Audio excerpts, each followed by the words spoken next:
mzae wangu kwanza alikuanga best yake mbaya. Alikuwa anamtumia Bible verse. So siku moja mzae hata amemtumia Bible verse. Madam akamwambia usiwahi nitumie hizi Bible verse tena. Kaa na hizo verses zako huko. So I was like, hey, disrespect imeanza kuenda paka kwa wazazi na vile mzae wangu yeye anaanga maneno ni mshida kuona mtoto. Anatumanisha mtoto aletwe. Niko like, unatumanishaje mtoto tena aletwe? Mnakutana places weird kando ya barabara ati umeletewa mtoto. Sasa bwana mnakaa ni kama mna abduct. Yanto amekaa hapo amesimama amepiga miayo. Nikamwambia this is not how it should be done. I understand kama ni co-parenting hata nafikiri sheria inasema mtoto analetwa mpaka kwa gate ya the other parent. Nikimalizana naye namleta mpaka kwa gate. Si kupatiana mtu kwa barabara peleka. Naletwa kama mzigo peleka. Alafu tena siku nyingine nikacheka sana. Oyando tulikuwa tumetoka kwa matanga, tulipiga picha tukaweka online. So watu wakasema, tumekuona na Oyando mko pamoja. Hakuna kitu anachukia kama watu kusema tuko pamoja. So mjue hiyo from today. We are not together. We are not cloud chasing. It's over. It's done. Done and dusted. Kila mtu anafanya vitu zake just for clarification. Watu mpaka walikuwa wananiambia mlamuona cloud chase ati uuze show. Mpaka nikawaambia kweli hiyo inahusikaje na kuuza show. Sasa hizi mnasema una distract maandamano. It's just a coincidence. Plus when we post we usually don't know ati hiyo kitu itakuwa kubwa or small. Unapostingi video yako inapata hata likes 10.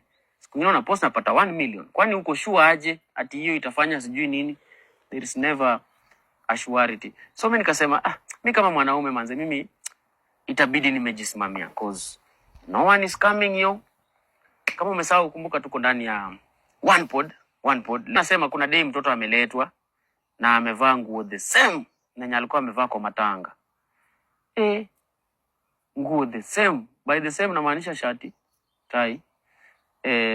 Shati ilikuwa shati longi fulani kiatu same. So that ukipiga picha hiyo siku ikae ni kama ni ile siku ya matanga. Isikae ni kama mlipatana siku nyingine tofauti.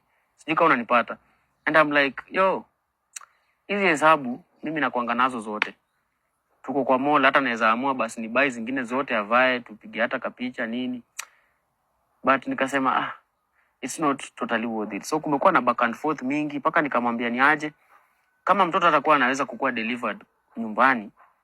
Kwa vile alikuwa na insist mpatanange na mtu yuko nje na si hata anamleta anatuma mtu amlete anakuletea mtoto kando ya barabara napatana tu Rivers mmesimama hivi kwa basement. Sasa hiyo ni meeting gani? What can you do with the boy? Nothing.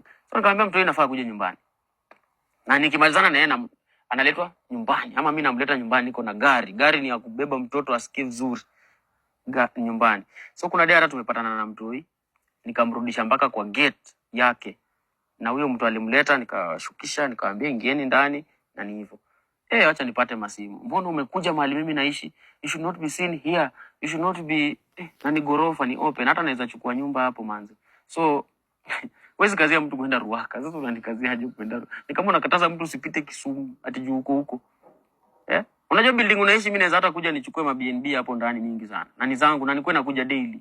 Hata ukihama hapo uende mahali pengine naweza bado kuja nizichukue hapo na nikujange kila siku. Like huwezi kataza, unaona? Plus mimi nimerudisha mtoto. Tuseme nimekuwa naye alafu kitu imfanyikie kwa barabara. Akirudi nyumbani, watu si watanimaliza. Cause niko mpaka na gari, mbona nimpeane? Na niko na mpaka na gari. Unaona? As a parent sometimes just be considerate. Na ningependa kuambia madem muache tu kusikiza marafiki sana because watakupoteza because all this ilionekana ikikuja.